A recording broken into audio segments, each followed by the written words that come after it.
Natural numbers plus zero, natural number में क्या करना है,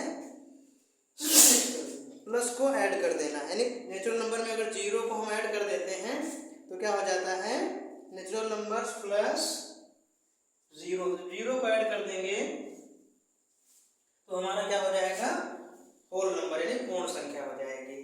ठीक है, इसमें जैसे जीरो एग्जाम्पल में देख लीजिए, 0 1 2 3 4, ऐसे हम यानी नेचुरल नंबर में 1 2 3 1 से शुरू होता है और होल नंबर में क्या करते हैं, कुछ नहीं करना है, सिर्फ जीरो को ऐड कर देना है तो हमारा होल नंबर यानी पूर्ण संख्या हो जाएगी। ठीक है, चलिए इसको नोट कर लीजिए।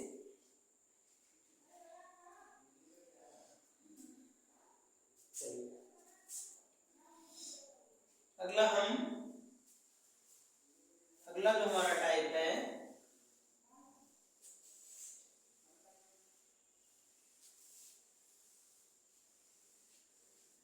अगला टाइप हमारा है थर्ड पॉइंट। इसमें क्या है, इंटीजर्स। क्या है,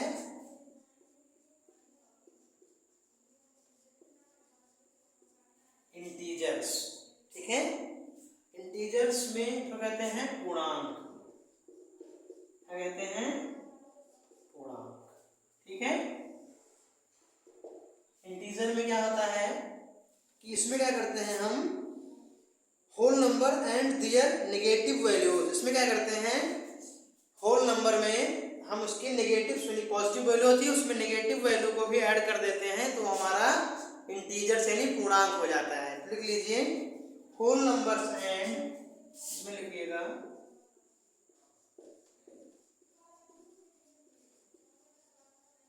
होल नंबर्स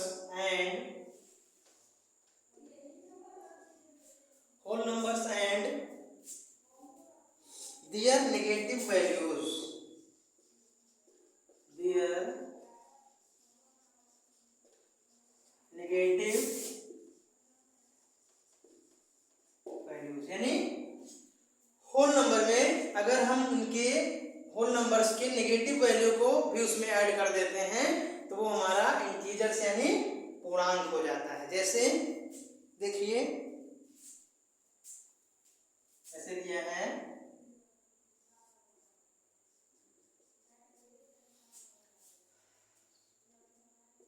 -2 -1, ठीक है, 0 0 1 2, ऐसे मतलब यानी इधर जो है माइनस की सारी वैल्यूज और प्लस की सारी वैल्यूज हम ऐड कर देते हैं। यानी इसमें माइनस इन्फिनाइट से, मान लीजिए माइनस इन्फिनाइट लिख लीजिए, माइनस इन्फिनाइट से प्लस इन्फिनाइट तक, यानी माइनस अनंत से प्लस अनंत तक जो वैल्यू होती है हमारी क्या होती है, इंटीजर्स होती है।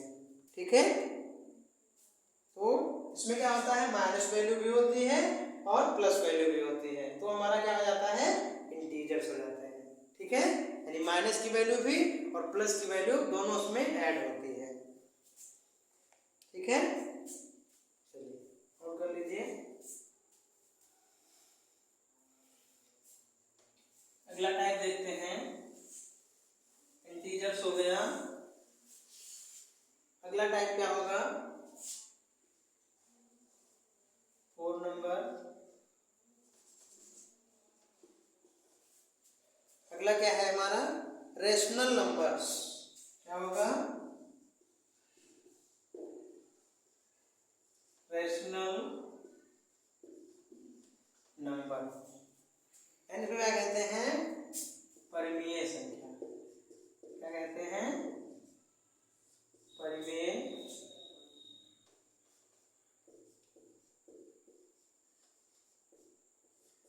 परिमेय संख्या यानी रेशनल नंबर।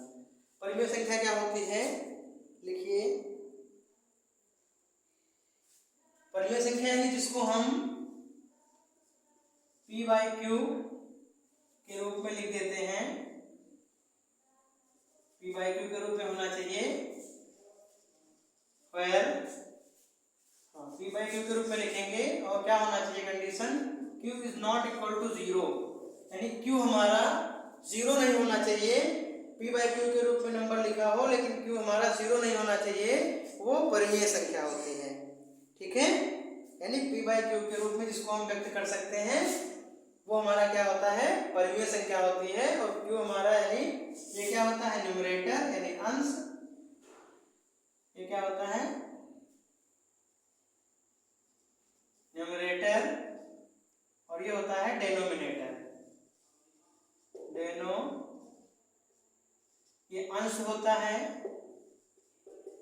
और ये हर होता है, यानी अंश बटे हर यानी न्यूमरेटर बटे डेनोमिनेटर p बाई क्यू के रूप में जो भी नंबर्स को लिख सकते हैं वो नंबर, और q इसमें हमारा 0 नहीं होना चाहिए, यानी हमारा जो डेनोमिनेटर है वो अगर 0 नहीं है तभी हमारा ये रेशनल नंबर होगा। ठीक है, तो p बाई क्यू के रूप में लिखा गया हो और q हमारा 0 नहीं होना चाहिए। इसमें लिख लीजिए, इसमें लिखिएगा फ्रैक्शंस और नंबर्स, लिखिए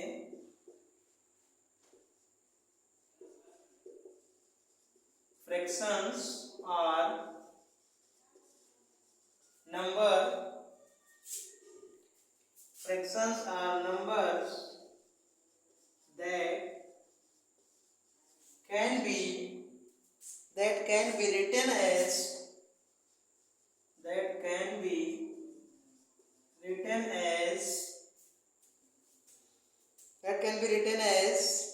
simple fraction,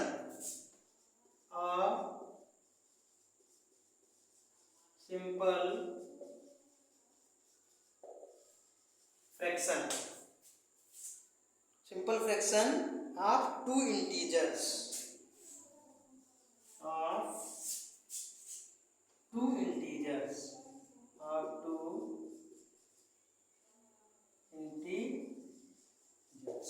यानी जो हमारा फ्रैक्शन हो, फ्रैक्शन और नंबर होना चाहिए, फ्रैक्शन या नंबर हमारा हो जिसको हम सिंपल फॉर्म में सिंपल फ्रैक्शन के रूप में लिख सकें टू इंटीजर्स को, यानी दो इंटीजर होंगे और उसे हम सिंपल फ्रैक्शन के रूप में लिख सकते हैं, वो हमारा क्या होता है, रेशनल नंबर होता है। ठीक है, जैसे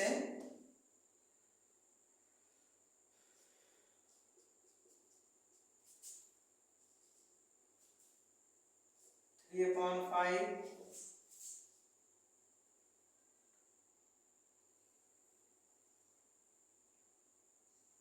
9/5, 9/7,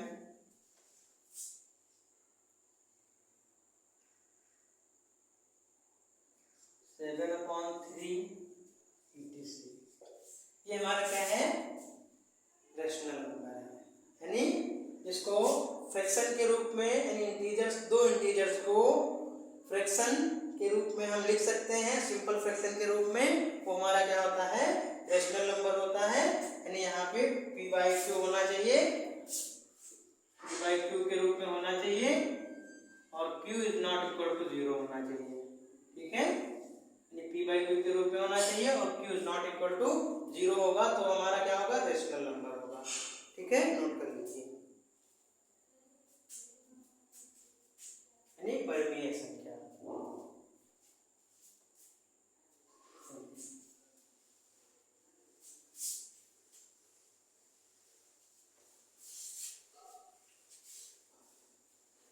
अगला देखिएगा, रेशनल नंबर हो गया, फिर अगला पार्ट है इरेशनल नंबर। क्या है, इरेशनल नंबर, इरेशनल